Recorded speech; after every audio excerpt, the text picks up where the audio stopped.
Big news today, folks. The Prime Minister said sorry, sort of, for his failed vaccine rollout. It won't make an ounce of difference to your life, but he did say he takes responsibility, whatever that means. Australians don't need another bullshit apology from the Prime Minister.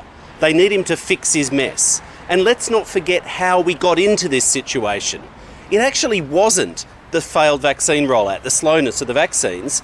It was the failing national hotel quarantine system. 27 outbreaks from hotel quarantine and counting, some of them worth tens of billions of dollars of economic damage, which have literally killed people, and yet Liberal MPs still line up to defend the system. I mean, check this one out. Well, the first thing I want to say is that hotel quarantining is working. What's not working is when the cases leave quarantining. So we're not seeing massive outbreaks in quarantine hotel that we can't contain. What we're finding is people are leaving hotel quarantine, going out into the community, and the community is resulting in a community outbreak. And she tells us that she's one of the smarter ones over there, you know. I mean, here was I thinking the whole purpose of quarantine was to stop the infectious disease from getting out into the community, but silly old me, what would we know?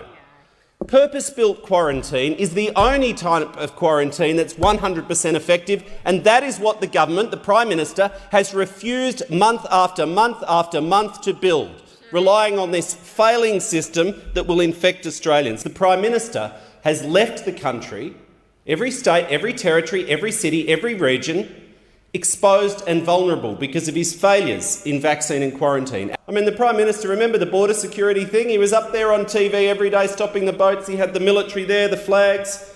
But he won't actually take responsibility for borders or quarantine now when it really, really matters to every Australian.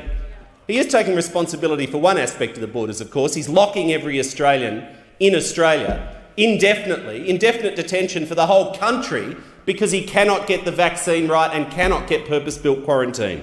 But it is the defining characteristic, above all else, of this Prime Minister, an arrogant, smug refusal to ever take responsibility. We saw it nicking off to Hawaii during the bushfires. I don't hold a hose, mate.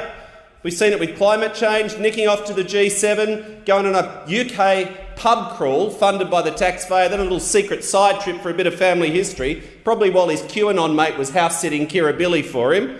It's not an Airbnb, Prime Minister, and we've seen it on the quarantine and the vaccines.